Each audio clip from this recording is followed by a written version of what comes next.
Welcome back to the shop. We got done with our project a little bit earlier this morning and have a few projects going on in the shop space. One of which is our blast cabinet. Pretty cool. We put it together so that we could clean gun parts of reacted foam or ISO off of all of the little intricate parts inside of our gun. Not too many people are doing this. I think that this is going to be something that's really going to help you guys out if you work on spray foam guns on a pretty regular basis. We're going to be coming out with a video soon on that. We're putting together a new detailing skid, really heavy duty steel. I never want to have to rebuild this thing again. This is the third time I'm rebuilding it because over the course of a year of it sitting in the back of our truck, it tends to rust out. I'm not great with welding aluminum, so we have to use steel. I don't think that that's ever going to break apart again once we put it together. The video today, though, is about overspray on my truck.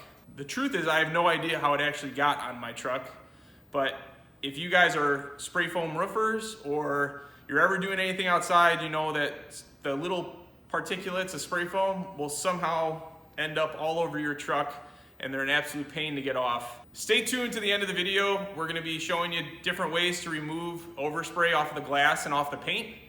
I think it's going to be a lot of help, and that's what we're going to bring to you today, Inside Lighthouse.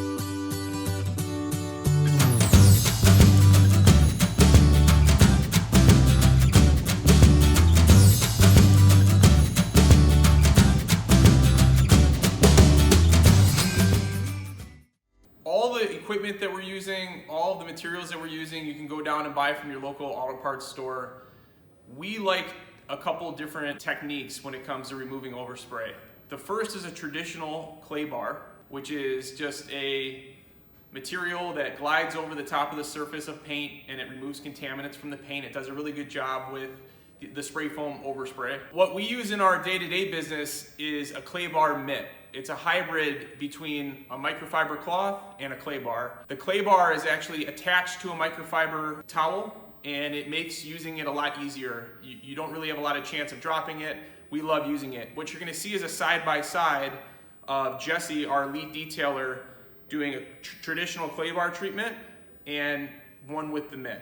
The most important piece of clay barring is lubrication, is making sure you have enough lubrication so that the clay bar or whatever you're using can glide over the paint really easily. You want the clay to do the work. You don't want to be grinding it into the paint, and it should be pretty easy to see on our side-by-side.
We use the clay bar mitt because it's so much faster. It's so much easier to handle.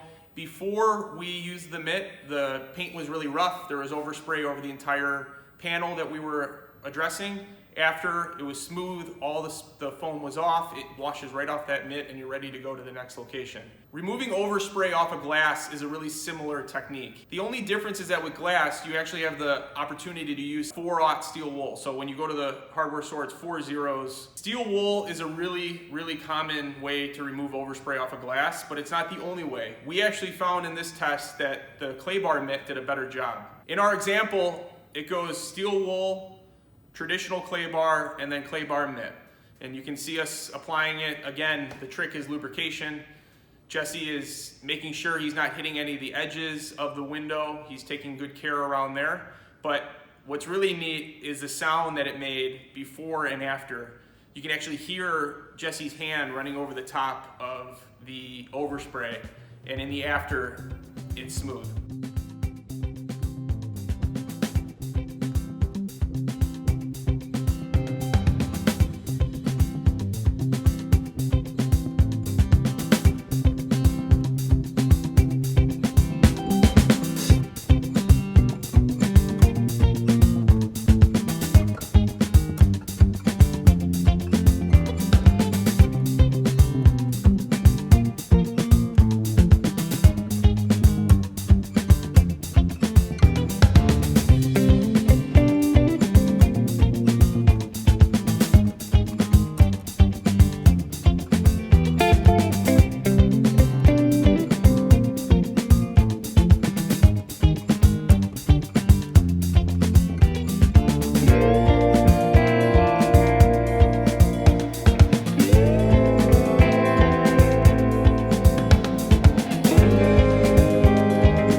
On the forums that I'm on, especially on Facebook, Spray Foam Worldwide, one of the most common questions is how to get overspray off of a vehicle. The truth is, if it's bad enough, you're gonna wanna take it to somebody that's actually focuses on overspray removal, and there are guys like that. If it's a small amount of overspray, a clay bar treatment should do just fine. Head down to your local supply store and pick one up, follow the process that we use, and you should have a nice clean panel by the time you're done.